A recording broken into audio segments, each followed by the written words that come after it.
Good evening, everyone. Can you hear me okay? All right, wonderful. Well, thank you all for joining us. We're really delighted to see everyone out tonight. My name is Haley Boyle, the Senior Vice President of Programs here at the World Affairs Council of Philadelphia. I'm delighted to be your host this evening and to step in for our President and CEO, Lauren Swartz, who is traveling with one of our tour groups for the Council currently. And we are so grateful to those of you in the room who have made tonight's program possible through your work and support. First, thank you to Deputy Chief of Mission and Deputy Consul General of Japan in New York, Mr. Akira Endo, and to Vice Consul Ms. Haruna Maki for coming down and being with us tonight. It's a pleasure to be working with you and the government of Japan again, and to be able to spend more time with us here in Philadelphia. Thank you to Honorary Consul of Japan in Philadelphia, Mr. Dennis Morikawa. We're delighted that you're here with us tonight. Thank you to our supporters, Temple's Fox School of Business and Temple's Center for International Business Education and Research for their support of tonight's program. And thank you to our partners, the Asian American Chamber of Commerce of Greater Philadelphia and the Japan America Society of Greater Philadelphia. Of course, thank you to all of our members and the members of our partner organizations and our new friends and guests. As many of you know, the World Affairs Council, which is actively merging with Citizen Diplomacy International, is a nonpartisan international affairs nonprofit with more than 70 years of expertise in connecting Philadelphia to the world. Through authentic people-to-people diplomacy and exchange of ideas, the Council advances Philadelphia's understanding of the world by creating the next generation of global citizens and furthering Philadelphia's position as an international hub for business, education, culture, and subnational diplomacy through professional development, youth education, global delegations, and trips around the world. Just a few quick notes. You can access tonight's digital program book by scanning the QR codes on the cards found at the registration table or by visiting the Council's website. Tonight we will have some opening remarks by Dean Wilson, followed by a moderated conversation with our panelists, which will allow time to receive your questions as well. After the event, we'll head upstairs to the Bond Collective on the 20th floor to enjoy some Japanese food and drink, as well as some networking. Please don't forget to follow us on social media and use hashtag WACPHL.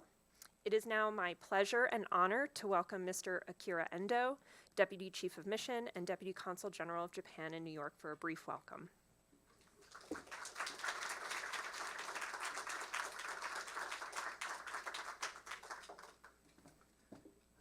Thank you, Haley.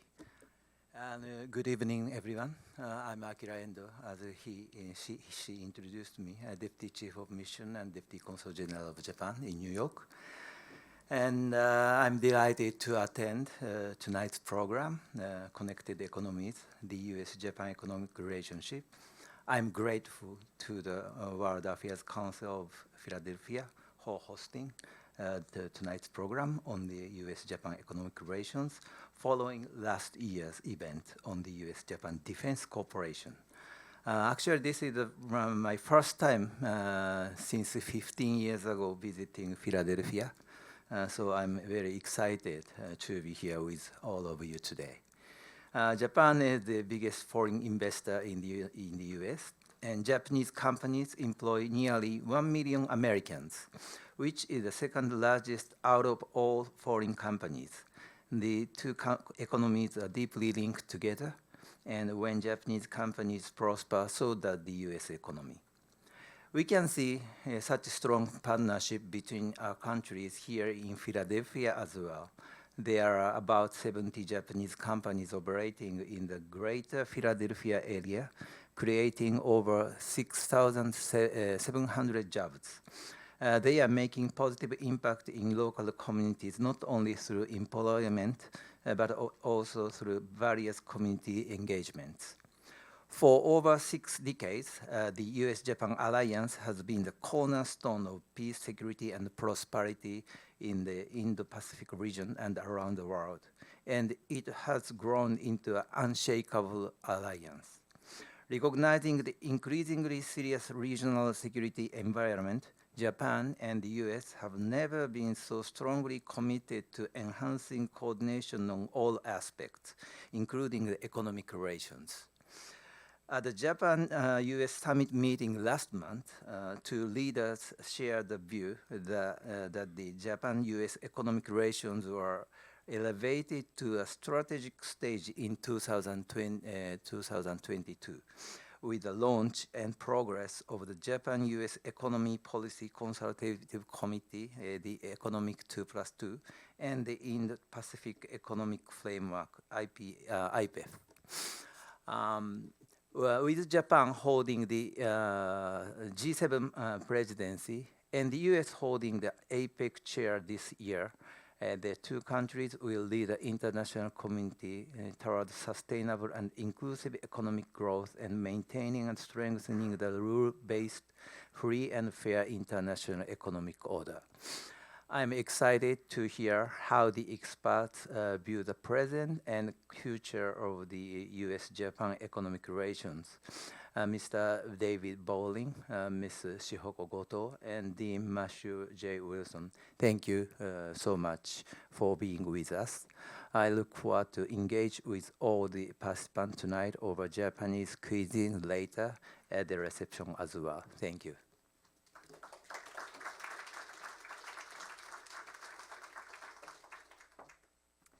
Thank you, Mr. Endo. It's now my pleasure to introduce Dennis Morikawa, who has served as the Honorary Consul of Japan in Philadelphia since 2000 and is now the Senior Honorary Consul of Japan in the United States.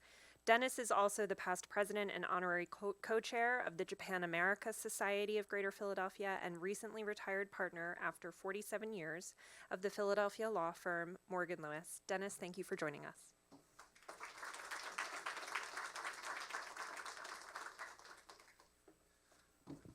Well, that was very nice, Haley. I appreciate it. Rumors of my demise have been overstated, as you can well tell. But it's really a privilege here to be here tonight for this really wonderful event. I see so many familiar faces out there. It's just, it's great to realize what a close community we have here in Philadelphia, particularly a very strong relationship between both the Japanese community and other communities here in this city, which is very, very important. And the fact that we're doing programs such as this with the World Affairs Council, I think is a very strong indication of that commitment. It's a great pleasure for me to introduce the panelists who will be speaking tonight. And I'd like to start by identifying them and giving you a little bit of background by each of them. First, David Bowling, who serves as the Director of Japan and Asian Trade and leads the Eurasia Group's coverage of Japan and works on Asian trade issues. Before joining Eurasia Group, he served for more than 7 years as a negotiator at the Office of the U.S. Trade Representative, where he helped negotiate the U.S.-Japan Trade Agreement and Japan-related provisions of the Trans-Pacific Partnership Agreement. You remember that one? The Trans-Pacific Partnership.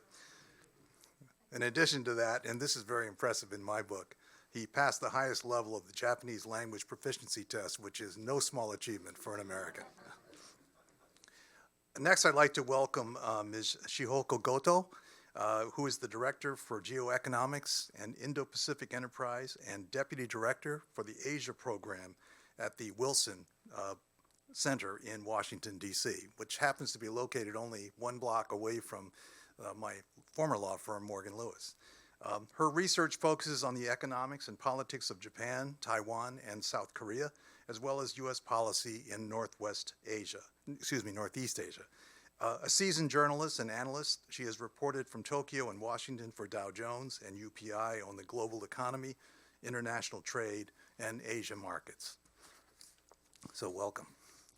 And finally, we welcome my friend, Dean Matt Wilson, who serves as Dean and President of Temple University Japan's campus in Tokyo, Japan, and has helped to achieve truly record success for that program by undergraduate enrollments, directed an innovative strategic plan for Temple University Japan, and shepherded the largest gift in the history of Japan's Temple campus, which is an extraordinary achievement. I was privileged to be part of a program just last Thursday for Temple University Japan as they celebrated their 40th anniversary of starting. And when Dean Wilson tells you the story about how they got started in Japan, qualifying technically in the first year as somewhere in the range of a beauty parlor or something like that, they have come a long way since that time. So I'm delighted to have you here as well, Dean Wilson. So I hope you'll join with me in welcoming the members of this group who are going to provide some very, very important and insightful comments on the very complex relationship between the U.S. and Japan on the economic side. So welcome. Thank you.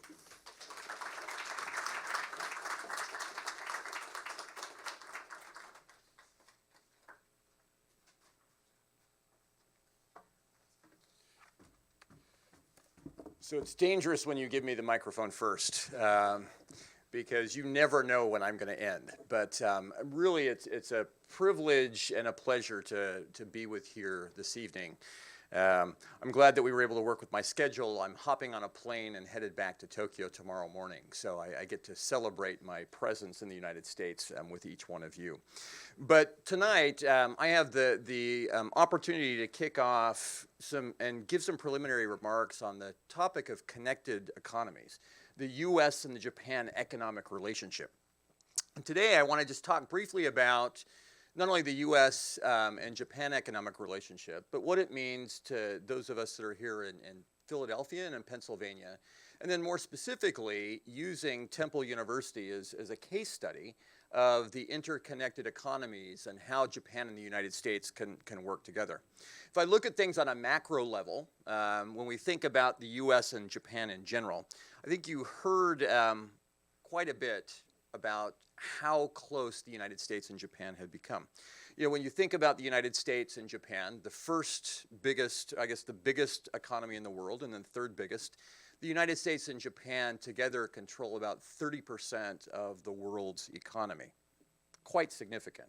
From a security standpoint, particularly in today's destabilized world, the relationship between the United States and Japan has become even more significant for the Asia-Pacific region and also for the world as a whole. Over the past many years, that relationship has grown stronger in the face of regional and global threats. And then you think about, on a macro level, just the concept of cooperation in this world that we have. The United States and Japan have a very storied history of collaboration that helped Japan become one of the world's largest economies in the 1980s. Now, it's interesting, if I think about the 1980s, those were my teenage years, and I remember the concept of Japan Inc. There was a movie called Gung Ho that had the idea of really Japan taking over the entire world. Japan was buying up assets here in the United States. There was truly a fear that, I think there's a song, I think we're turning all Japanese, I think we're turning Japanese, I really think so, right? And so that was really, I think, a lot of fear was coming out in the 1980s that caused trade friction. It also caused cultural confrontation between what some saw as Big Brother the United States and the rising sun that led to bilateral political and economic challenges and also deterioration. But fortunately, in the 1990s, this animosity faded and the relationship started to strengthen. And in the recent years, the cooperation truly has become something of a model that maybe other countries should look at as well. So from the macro, let's go to the micro. And I know I've got some economists in the room, so hopefully the macro and the micro makes a little bit of sense. But you know, it's interesting. If you think about it on micro, I'm just going to hone in on Philadelphia and Japan and the relationship. And I'm going to rewind to my experience here in Philadelphia, because I actually chose to come to Philadelphia because I was interested in Japan. Now, for many, that may seem to be a surprise. Why not New York? Why not Los Angeles? Why not San Francisco or Seattle or someplace? But there's this university right up the street called Temple University that had established a campus in Japan. And right in about 1994, Temple University decided to open up a law program, where as a student, I could go and I could take classes on Japanese law, international law in the heart of Tokyo, in both English and Japanese, do an international internship, learn about, you know, the culture professionally as well. And so off to Philadelphia I came. And it was really interesting because during my last year of law school, had the opportunity to study abroad at Temple's campus in Japan. I had the opportunity to take a year off of law school to spend it on an island called Saipan. Happens to be the capital of the U.S. Commonwealth of the Northern Mariana Islands. There was a lawsuit between two Japanese companies, Sekisui House and my client. And I got to spend a year as an intern as these two companies duked it out in U.S. court in a tropical paradise. And so I'm back in Philadelphia, and I'm going, well, I want more of this. And so my plan was to go to some temporary legal staffing agencies and walk in and announce, my name's Matt Wilson. I'm here to assist you in building bridges or reconstructing bridges between the United States and well, particularly Philadelphia and Japan. And they looked at me like I was crazy. In fact, the response was, well, you've come to the wrong place because we do not have any business that involves the US and Japan. It's something that's incredibly rare. Undeterred, I went to the next legal staffing agency and they told me the same thing. And I went to the third and I heard the same thing. But not to be discouraged, I promised the 3 legal staffing firms that I would follow up in 2 weeks to see if anything had changed. Because if there was anything related to Japan, I was the guy. 4 days later, believe it or not, I got a call from one of the legal staffing agencies. And they said, Matt, you'll never believe this. We got a call from one of the law firms here in town. And their client is suing a big Japanese company. And they're looking for anyone who knows anything about Japan to get involved. Are you interested?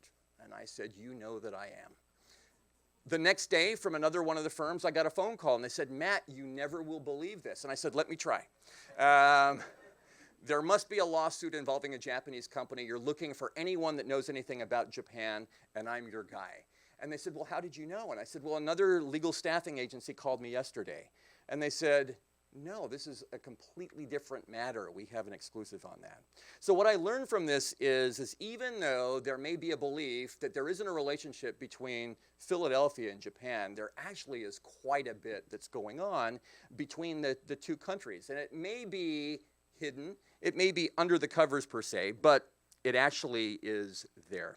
In fact, if you look at Pennsylvania and Philadelphia being a gateway to the US market and how it interacts with Japan, I mean, it's amazing to think that the GDP of Pennsylvania actually is bigger than the entire country of Switzerland. It's bigger than Turkey. It's bigger than Saudi Arabia. It's bigger than Taiwan. According to Dun & Bradstreet, in Pennsylvania, we heard how many Japanese companies we have in Philadelphia. There are about 125 Japanese companies that are operating 390 locations in Pennsylvania. Companies including Mitsubishi, Tokyo Marine, Hitachi Metals, Sekisui, Sanwa, Sojitsu, Komatsu, Olympus, and the like. Japan ranks 5th in terms of foreign direct investment in the state of Pennsylvania, number 7 in terms of employees. And if you look at the commodities that are being exchanged, we're talking about billions and billions of dollars. But instead of talking about commodity, I'm going to talk a little bit about education in the little amount of time that I have remaining. Because if you think about connected economies, it's just not goods and commodities, it's also service industry. And change makers in Japan, and I'm going to scroll back again, realized the importance in the 1980s of building an educational infrastructure that actually would promote international education and globalization. Japan had been culturally isolated kind of by the 1970s, early 1980s, and it started to emerge. The United Nations University established itself as a research institution in 1975. The first standalone professional graduate school of international relations in the International University of Japan came in 1982. Parallel to this, you have a state university based here in Pennsylvania, in Philadelphia, named Temple, that had the great idea of they were going to go into Japan and establish an English language program to prepare high school students to come to the United States to basically take advantage of services, right? Higher education. And so in Temple went. And Temple, not knowing where to start, sat down. They found a partner by the name of Mr. Yamamoto. And together they approached the Ministry of Education. And as they talked to the Ministry of Education, they sat down and said, we want to bring American education to Japan. We're here as a representative of the state of Pennsylvania, the United States. please show us the way. And the Minister of Education, who had been very reserved and quiet during that meeting, essentially said, well, let me show you the way to the door. Because we do not need Temple University and we do not need American education here. And so we are not going to be of any assistance to you. In fact, the ministry added, please, if you are going to stay in Japan, do not use the word university, because that will create confusion that you actually have been recognized by the Japanese government, and so we do not want you to use the word university associated with Temple. Well, people wiser than me decided that they were not going to be deterred, and they were going to stay in Japan, and they were going to use the word university, but it became something that was quite difficult for them to do. Now, at the same time, Temple being the trailblazer, there were other universities that were watching what Temple was doing. And so they thought, well, if Temple's going to come and if Temple's going to stay, we're going to do similar things. And there were 36 American universities that followed Temple into Japan. And many of them, they had local governmental support. They had industry support. They set up campuses, different programs, some of them to teach English, some of them to offer courses, some of them to offer degrees. And off they went. Now, Temple, even though its intentions originally were just to teach English, literally within a year, they had set up a master's program in teaching English as a second language. A year later, they set up undergraduate programs. And the idea was that you could study in the heart of Japan, in Tokyo, in English, and you could earn a Temple degree. And in essence, without ever stepping foot in Philadelphia, you could get a Temple University degree through Temple's Japan campus. Now, 1980s, 1990s came along, and Japan's elevated real estate market and its bubble, it burst, and all of the American universities ran away, except for Temple University. Temple University persevered. In fact, that is Temple University's motto, is perseverance. Well, that actually played a major role in Japan. In fact, in the late 1990s, early 2000s, Temple was losing money. The campus here in Philadelphia was questioning the existence of Temple in Japan. It almost looked like Temple was going to follow the same path. Their path of resistance, Japanese government was not interested in helping out. And a very wise man, the one who hired me at Temple, by the way, by the name of Bob Reinstein, he was sent to Japan basically to close down the Japan campus of Temple University by the president at the time. And as he showed up and he saw what was going on, he saw the benefits of international education, he saw the benefits of globalization, he met the students, he met the faculty, he met the administrators. He was convinced that having a presence in Japan was going to benefit not only Temple, but it was going to benefit Japan. It was going to benefit the connected economies and the relationship between Philadelphia and Japan. Temple University was truly a leader. And so partway through that trip, Bob Reinstein gets a phone call. It's the president of Temple University. And the president says, Bob, so have you given them the news yet that you're going to close down the campus? And Bob was like, moshi, moshi, moshi, moshi, hello, hello, I can't hear you. Of course he could hear, but he wanted to come back to Philadelphia and to have the opportunity to educate in terms of the gem, the jewel that Temple had established in Tokyo. At that point in time, the focus shifted. The focus was, for Temple to survive, there needed to be more of a connection between Temple University and American higher education in Japan. So the idea is let's see if we can't get some type of recognition. Fortunately, Japan responds to something called gaiatsu, external pressure. And so with the help of the U.S. Trade Representative, with the help of the U.S. Embassy, with the help of certain senators here in the United States, including one senator by the name of Joe Biden, with the help of politicians who were very sympathetic to international higher education and the flow of education back and forth, Temple University put a full court press on the Japanese government. And in 2005, the Japanese government finally relented. Now, they didn't recognize Temple under the current system because Temple would not fit. So they changed their education law to include a new category of institutions. Foreign university, comma, branch campus. Temple University, comma, Japan campus. Temple University was the only one of any substance that was left at the time. But what this did was truly transformative, because up until that point in time, we could not sponsor student visas. If a student from the United States wanted to go to Japan and study at Temple University, they could do it for a short term, for 6 months, but they couldn't do their entire degree there. And it wasn't only Temple students, it was students from all around the world. Now, Temple University was the first recognized and continues to be the unparalleled leader in Japan. And the obstacles that have been constructed are truly, truly just so enormous that it's been very difficult for anybody to break through.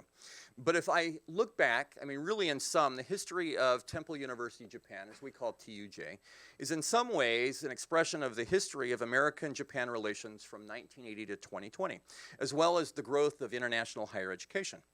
The Honorable Kono Taro, who is one of the most powerful lawmakers in Japan, I think he's been Minister of Foreign Relations or Foreign Affairs. He's digitalization minister right now. He's been probably minister of 8 or 9 different things.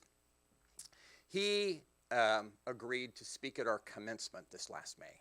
And this is his direct quote. Since day one, Temple University Japan has fought against the Japanese education system, the Ministry of Education, and its bureaucracy. It's also fought against the prejudices within Japanese society. Even after TUJ was designated as the first foreign university branch campus by the Ministry of Education in 2005, it's been fighting the Ministry of Finance for tax equalization.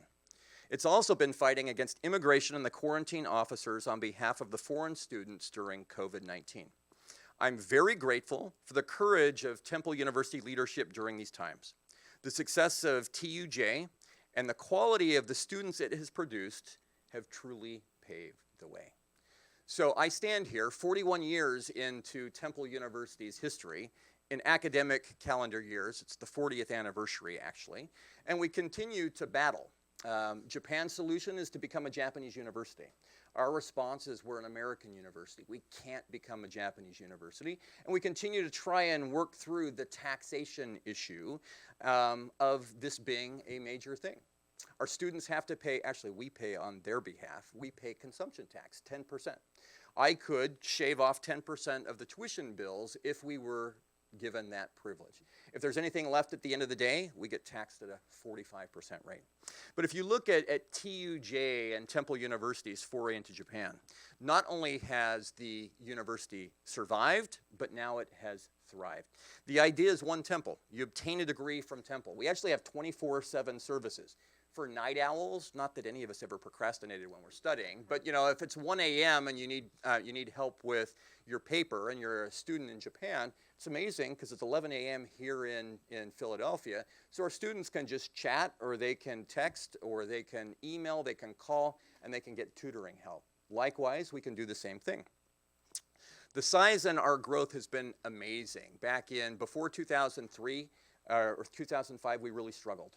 We had only 400 students. Fast forward, by 2014, we had 800. 2020, we had 1,250. The borders were closed somehow, somewhere.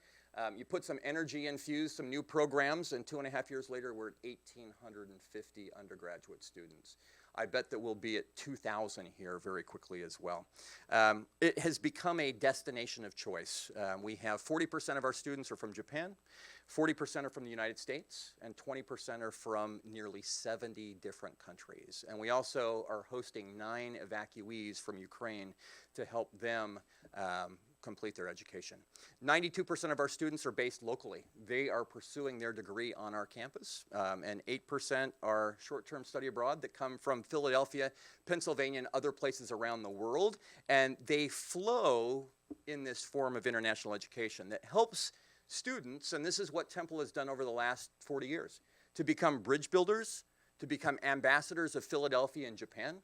As the US students come back to this economy, they come back to this state, they become advocates, they become globally minded members, better communicators, critical thinkers, and leaders.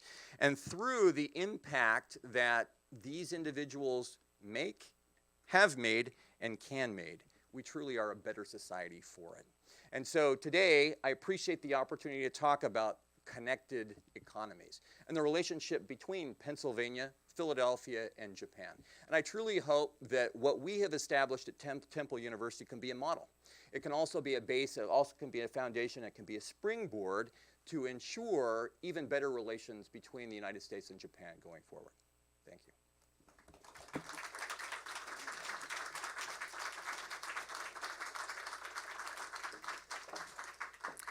Thank you. I'd now like to invite David and Shihoko to join me on stage.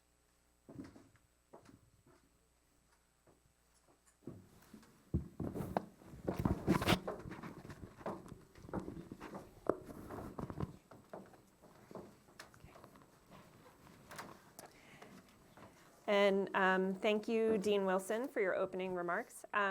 So to start, I'd like to ask Shihoko, just to kick off our conversation here, could you give us a quick overview of why the Japanese and U.S. economies are so closely interwoven? I know we heard quite a bit about the connectivity between Philadelphia and Pennsylvania and Japan, but kind of maybe let's zoom out a little bit and look nationally. What is the history of U.S.-Japan trade, and what structures and agreements have facilitated this relationship? Haley, first of all, thank you so much for inviting me here today. I would be remiss if I did not tell you a little bit about myself. Many years ago, when I first moved to Washington to work at the World Bank as a donor country relations officer, one of the first things I did was to join the World Affairs Council of Washington, D.C. The second thing I did was to join the Japan-America Society of Washington, D.C. Now I'm actually a board member of the Japan-America Society, and it's such a thrill for me to be here. It feels that the two things that I had pursued initially when I first moved to Washington have come full circle right here on this podium, so thank you for that. The nature of the relationship between Japan and the United States is very intense, and the two countries have been closely intertwined for nearly 2 centuries, but it's especially since the end of World War II that their histories have really come together. And so we've already talked a little bit about, Deputy Consul Endo has already discussed a little bit about some of the close political as well as economic relations that Japan and the United States enjoy. But if we go back to 1960, and the U.S.-Japan Security Treaty was formally signed, that, of course, was the foundation of Japan and the United States' military alliance. But what's really interesting is that even though this is a military alliance, 1960, right? Article 2, not Article 10, not Article 12, Article 2 states, and I quote, the two countries seek to eliminate conflict in their international economic policies and will encourage economic collaboration between them.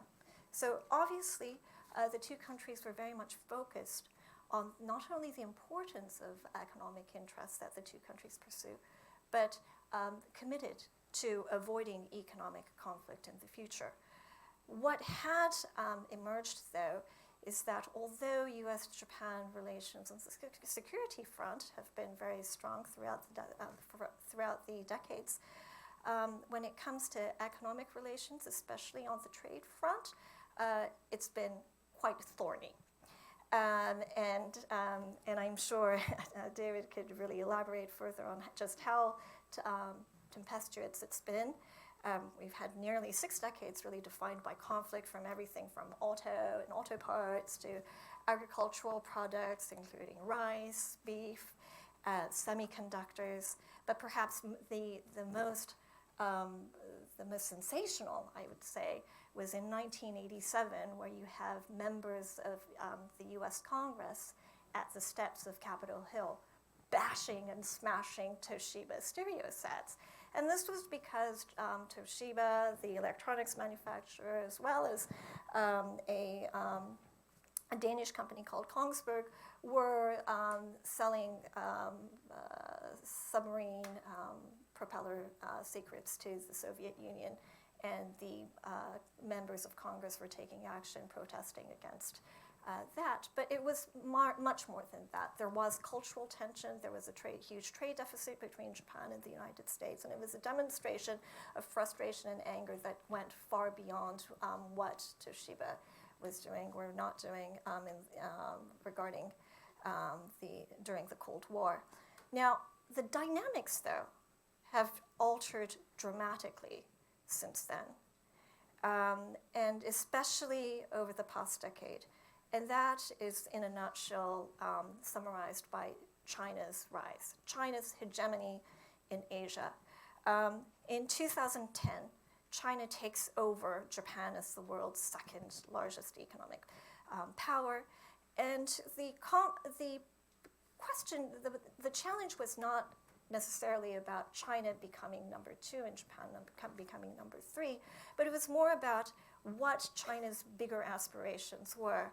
So China had joined the WTO. It had benefited greatly from globalization, just as Japan and the United States had, but it hadn't.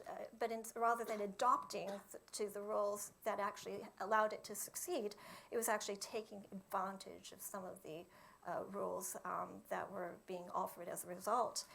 So the United States and Japan have really begun to share economic concerns about China violating the established rules and taking advantage of free trade, the architecture, and China's dominance, and especially, I would say, China taking coercive actions against smaller states.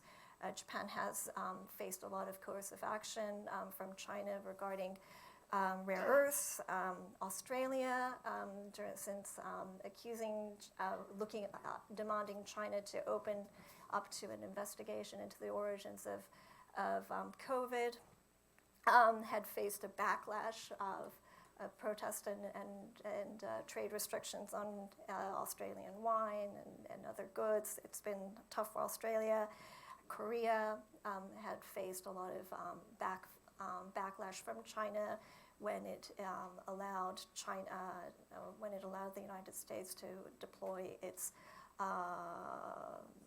military equipment there as well. Lithuania has faced a lot of backlash. So there are many countries that are facing the wrath of China, facing a lot of economic coercion from China. Japan and the United States have really been aligned in wanting to push back against that. Japan and the United States have also been working together to promote what the late Prime Minister Shinzo Abe has really promoted as the free and open Indo-Pacific strategy. And it's interesting to note that this was one of the few, if not the only, multilateral endeavor that the previous President Trump had actually adopted as well.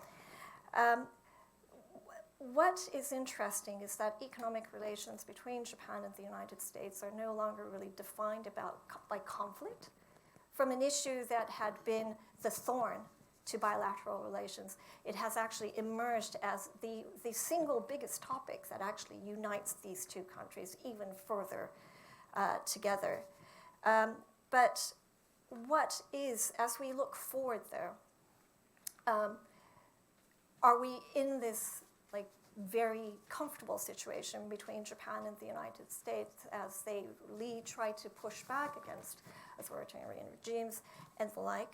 Or are we going to see tensions even between Japan and the United States as we face a lot of risks in a world that is facing a lot of deglobalization and pressure to deal with some of the issues that are facing the world today? So what we are seeing in the world today is the emergence of industrial policy, greater protectionism. We are also seeing the emergence of a technology war between China and the United States, and that has great implications for Japan and other countries as well. But what I can say is that Japan and the United States, their relationship has been based on trust. Even in the darkest days of 1987, when the members of Congress were taking really quite dramatic actions, making public display of their anger, Japan and the United States have really remained firmly committed in working together and in talking and continuing in dialogue. And so as we face some of these issues of ensuring supply chain resiliency, talking about export restrictions towards China as well as to Russia, the United States and Japan continue to share values of democracy, of adhering to the rule of law, and really they are really committed to ensuring that they can continue to work together to be problem solvers to a world that is very complicated, far more complicated than the one that we found in 1945. Thank you so much, Shihoko. David, I know that prior to working at the Eurasia Group, which we know is a political risk consulting firm, you worked at the Office of the U.S. Trade Representative, as we heard in your introduction, and you worked there during the negotiation of the Trans-Pacific Partnership Free Trade Agreement, which we know the Trump administration withdrew from in 2017. The Biden administration, which is now pursuing the Indo-Pacific Economic Framework for Prosperity, and which no longer involves no elimination of tariffs. What meaningful provisions can negotiators develop with Asian and Pacific nations with free trade apparently off the table? Thank you, Haley, and thank you to the World Affairs Council of Philadelphia for having me here tonight. I noticed that your previous speaker was my former boss, U.S. Trade Representative Catherine Tai. So you got the view from the general, what I would call the general level in military terms. And I also have seen that Robert Lighthizer, former USTR, has also spoken to this group, another general. So I'm a foot soldier, or was a foot soldier. So that's sort of my value here, is to and maybe be a little bit more open than they could have been, because they were government officials at the time. But yeah, I'm giving you the view from the trenches. And yeah, let's start with the Trans-Pacific Partnership, TPP. Obviously, I worked on it for 2 years at the end of the Obama administration. I worked in the Obama administration, Trump administration, and Biden administration. I really wished it had passed. I thought it was a good agreement. Other people disagreed. Those people had a lot more power than I had. Congress wasn't crazy about it in 2015. President Obama never sent it up to Congress for a vote, and that's something that people frequently forget about. So my view has always been that Congress sort of put it on life support. We know what President Trump's views were. He campaigned on it quite clearly, and then his first full working day in the office, he pulled the plug on TPP. I wish that hadn't happened, but it did happen. And so that's sort of the reality that we have to deal with right now, is that trade politics in Washington, D.C. has become very complicated over the last few years, and certainly become more complicated since 2015. I call it trade inertia, trade paralysis. There's just a lot of trade skepticism out there. So we're not going to be able to get back to TPP. I give Japan a lot of credit because Japan salvaged it, right? Prime Minister Abe, they moved forward with the CPTPP, which is basically the TPP minus some provisions. They showed real leadership, and Japan historically had been quite defensive on trade for many years, very passive. And this was a great example of Japan stepping up and saying, hey, we're going to show some leadership. And it really was quite remarkable. And I give Japan a lot of credit for doing that and showing that leadership. However, Japan would really like the United States to come back to TPP. And every time a senior U.S. government official and a senior Japanese official meet, Japan raises it. We want you back. Prime Minister Kishida did it in January. And I get that. And one of the big reasons they want the United States back in TPP or CPTPP is the geopolitical aspects of it, right? The foreign policy aspects, which I get. China has applied to join the CPTPP, and that's really big for the Japanese. But is the United States going to go back to TPP? I think the chances are zero, to be honest. I wish I didn't have to say that, but I really do, looking at the political reality. I mean, as I say, TPP is not like wine and cheese. It hasn't gotten better with age in the United States. It's become even more complicated. And so that's the reality that I work from right now. And so then that gets us to the Indo-Pacific Economic Framework, which is the Biden administration's proposal that's out there. And a lot of people are unsatisfied with it because it's not a free trade agreement. But I start from the standpoint, we can't do a free trade agreement right now. Our politics doesn't work. So what I think the administration has done with the Indo-Pacific Economic Framework is basically planted its flag in the Indo-Pacific, saying, yes, we do have an economic agenda. It's not a free trade agreement, but we're dealing with things like supply chains. We have a trade pillar we're going to talk about, decarbonization, infrastructure, taxes, and anti-corruption. So they put something out there. We got 14 countries, I think, from the United States to Fiji, who are part of it. And so it is an effort, and politics is about the art of the possible, and this is possible. So I'm a bit more bullish on IPEF, that we're going to keep the talk going. And Japan plays a big role in this. It's no surprise that this was announced, that is the Indo-Pacific Economic Framework, was announced last May in Tokyo. Biden and Kishida standing next to each other. Japan plays a big role in keeping the band together, so to speak, with the Southeast Asian countries, because Japan has great relations with the Southeast Asian countries. Some of them are, they want certain things out of the agreement, but Japan's going to play a really big role in making sure that the Indo-Pacific Economic Framework is a success.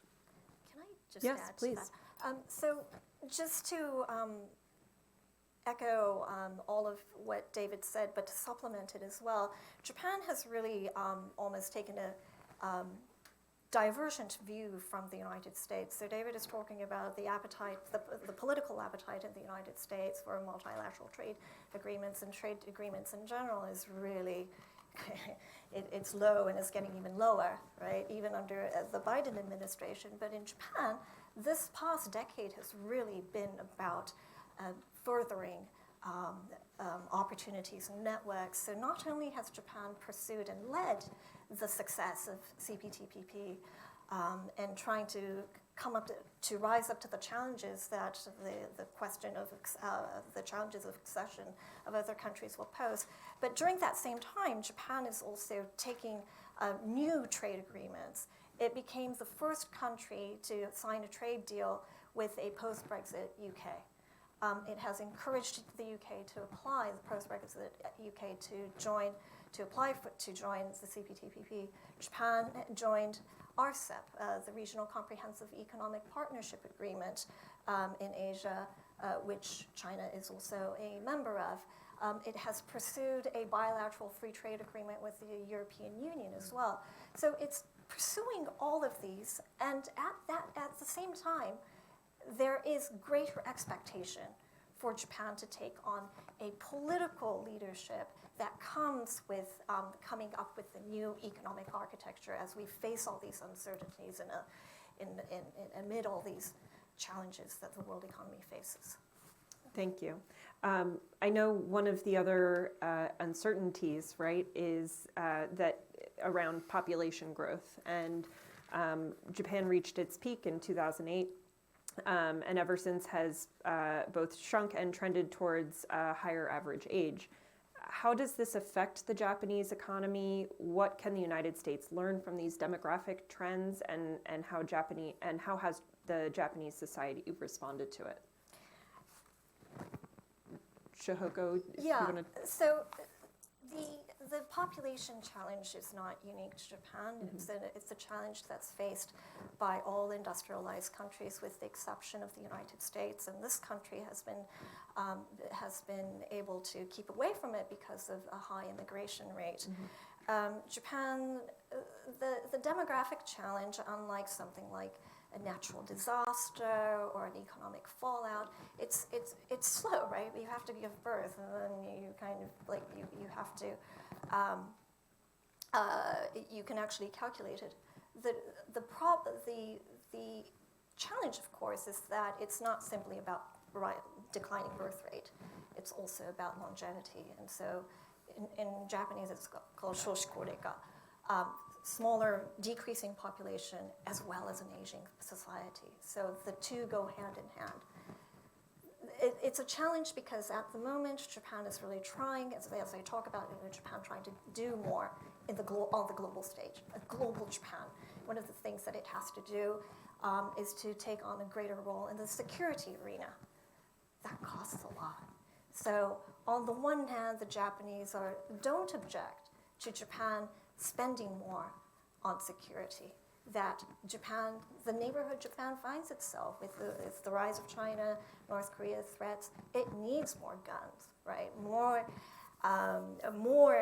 military equipment. It needs to invest more in its military security. But the question is, how does it actually do that? And so then it becomes a domestic issue.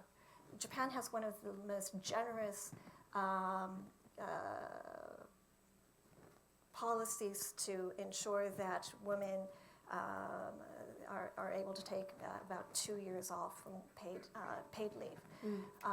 It's got a very generous healthcare system, but at the same time, it has issues about daycare. There aren't enough daycare systems, but I think the biggest issue is actually about the very glacial social change that a lot of Japanese women are finding it very difficult to meet the needs at home and in the office. Long work hours, high expectations for women to achieve a very high standard of keeping the house, keeping the family together, and not just the nuclear family, the older generation as well. It's really very challenging for a lot of women, and so they choose not to have children. So that's one of the issues that's coming in. The other one, of course, is going to be immigration. There hasn't been a lot of political appetite within Japan to have greater migration. There have been steps taken to ensure that there are certain sectors that are met, or to have, especially in the healthcare field, also to ensure that high-achieving, high-level information technology-based workers are attracted to Japan. But those best and brightest of the world have options to go, not just to Japan, not just to the United States, but Australia is calling them, Canada is calling them, the UK. They're very desirable. And so we're all competing for the same talent. It's a challenge, and so it's a very long-winded way to say Japan has known that this issue is coming. It's not getting any better. There aren't any really good solutions, but I hope that should Japan come up with an innovative way to approach this, then the world will not only take note, but they will want to learn from the best practices that Japan can offer. Thank you. One more question before we turn to audience Q&A. David, if you want to start, but we know that both Japan and the U.S. and the rest of the world is recovering from the effects of the COVID pandemic. What are some of the differences and similarities that you've seen in economic recovery that the two countries are facing, and what measures has the Kishida government taken, and are they achieving the desired effects on the economy? Sure. Just one thing on demographics real quick. Kishida's made this recently a priority, and I was rather surprised. I mean, it was right before the diet session started, and he said, okay, this is a crisis. As Shihoko said, this has been coming for a while. It's not like it was a surprise. And then he's committed to, or he's wanting to spend a lot more money on this. And I got to admit, I'm skeptical. I think there's been a lot of money that's already been spent to try to reverse the trend. And I don't think really there's any country out there that's been able to successfully deal with this except for by opening up your borders more. Mm-hmm. And that's a very politically difficult decision for Japan. So that's on demographics. On the COVID and the economy and such, What I would say is, Japan in many ways was a success story when it came to dealing with the coronavirus, right? Only, I think, I just looked today, about 70,000 people died from the coronavirus in Japan, where, as we all know, in the United States, over 1 million. So, Japan, as we all know, when it comes to group activities and being able to sort of come together and lock arms and do things, that's Japan's comparative advantage. They know how to do these things, and they're great about following rules. So I think they came out from that standpoint very, very, very, very well, and I admired how they went through it all. I think for Kishida, one thing is, as far as how their economy has reacted to it, he has this image, or this phrase of the new form of capitalism. That's a pretty bold phrase. I'm going to bring you a new form of capitalism. If you're going to do that, you better have the goods. And I think the problem that he's had is that as he's tried to roll out this new form of capitalism, it's been pretty clear there's not a whole lot of new ideas there. And so that's been difficult for Prime Minister Kishida. I think really he's relied on basic Abenomics. Yeah. If you look at the way he's approached the government, and maybe some of it hasn't been his choice, he's just had to do it to respond to COVID, right? He spent a lot of money. I looked at 3 different supplemental budgets that he passed during his time, about $500 billion. I mean, the United States spent a lot as well. So in that sense, Haley, the United States and Japan were the same. We ended up spending a lot of money to try to deal with it. What's been different, though, is the Bank of Japan and its loose monetary policy, where the United States and all the other central banks in the world have been raising interest rates. Japan, as we all know, has had this 20 years of deflation. And Japan continues to have really, really low interest rates. And we have a new Bank of Japan governor on the horizon, but it looks like he's going to, at least for the time being, continue this low interest rate environment in Japan. So it's been interesting to see that Japan, really when it comes to interest rates and the Bank of Japan's activity, is really an outlier right now. There's some reasons, and I think we can understand that, but until Japan hits 2% inflation, they're at 4.2 right now, but there's still a lot of concern that it actually might drop back down at the end of the year because so much of this has to do with high energy import prices and high food prices. They're still skittish about raising interest rates. So that's been a big difference, I think, in how Japan has responded versus the United States and all the other countries out there. So we have a little bit of time for questions. So. Thank you. Yes, if we could take 2 questions from the audience, and there will be time during the reception to continue the conversation. Please wait for Jeff with the microphone. You can raise your hand.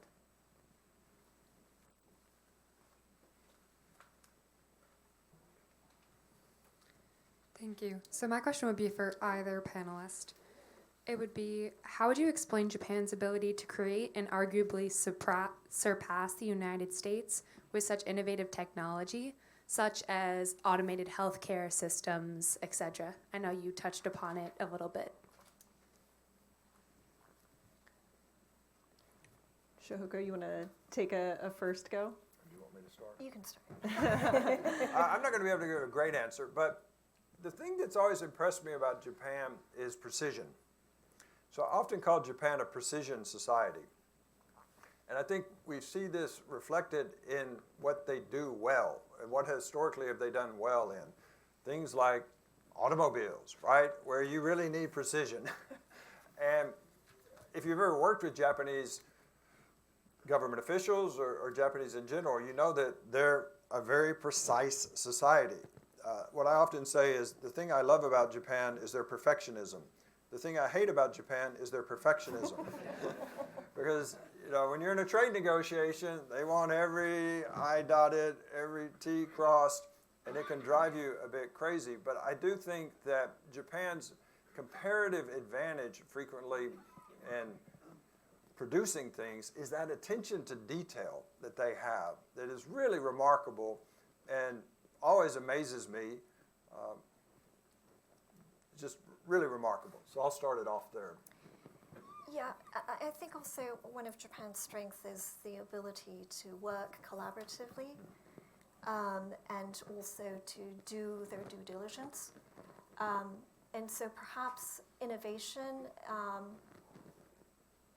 is not a collective effort, but when a new idea is hatched and it comes into the implementation and execution stage, that is something that Japan really excels at. And I also want to point out too, Japan has a lot of trust in Asia.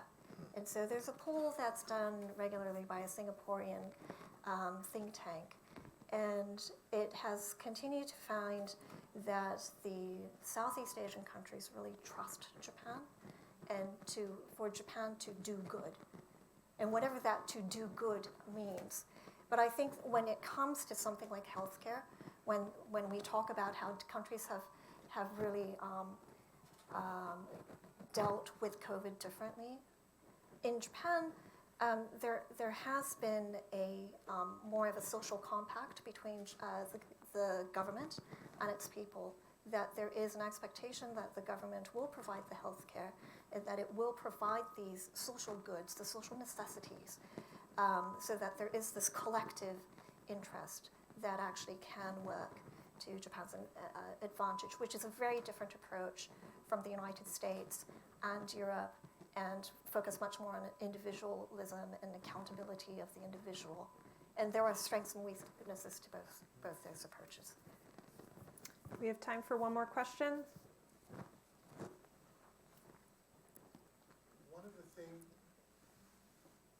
One of the things that's been admirable about the Japanese economy and society is the lack of vastly disparate incomes.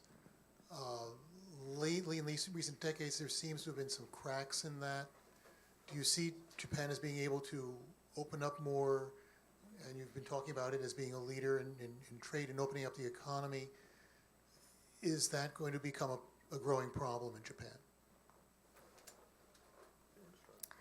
Yeah.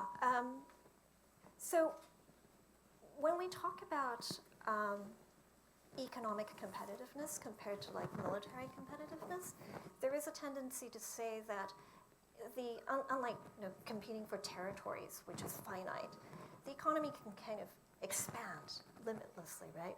So there doesn't necessarily have to be a competition, like everyone can win.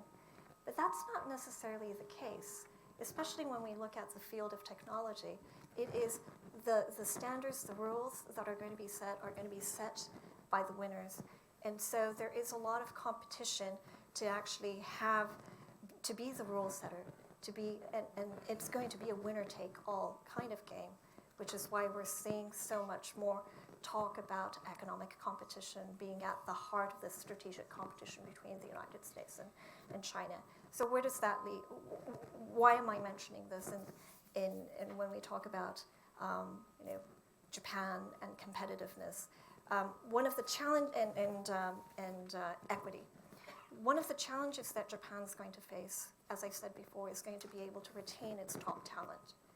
The income gap between the highest and lowest wage worker is growing, and that's become a social concern in Japan. But compared to the United States, it's still like nothing, right? The top talent in Japan is hungry. They want more. And not only do they want more, they're actually willing to leave the country, work for companies that are not Japanese. And so we're seeing a lot of that kind of tension. The kind of work ethic, the expectation of lifetime employment in a blue chip Japanese company, that still holds to some extent today, but is it going to hold for the next 10, 20, 30 years? Probably not. And so where are you going to have that kind of like ambitious, smart, innovative Japanese person who's going to actually contribute to like the greater glory of the Japaning? That's going to be increasingly difficult unless there is going to be a reward system for those who achieve. So I'll just wrap up real quickly.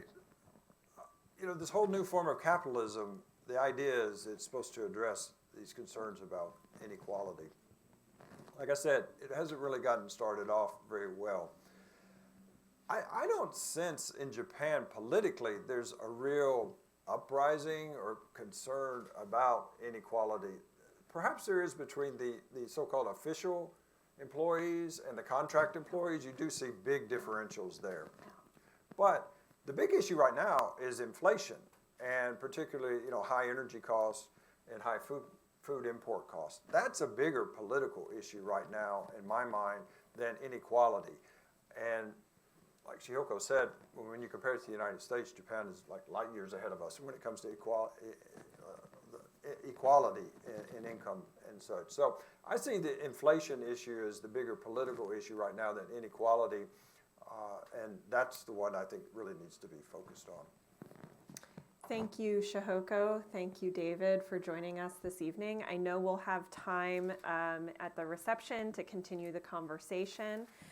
Thanks again to Temple University's Fox School of Business and the Cyber Program, and our partners, the Asian American Chamber of Commerce and the Japan America Society of Philadelphia. We do encourage you to please take the survey in your follow-up email. To join us for the reception, you'll head out to the hallway. We have a staff member out there who will take groups up on the elevator. It'll take a few minutes, so we ask for your patience and understanding, but we promise it'll be worth the wait once you get upstairs. We have plenty of food and beverages to share with you all, and we look forward to seeing you upstairs. Thank you again for joining us. Have a great night.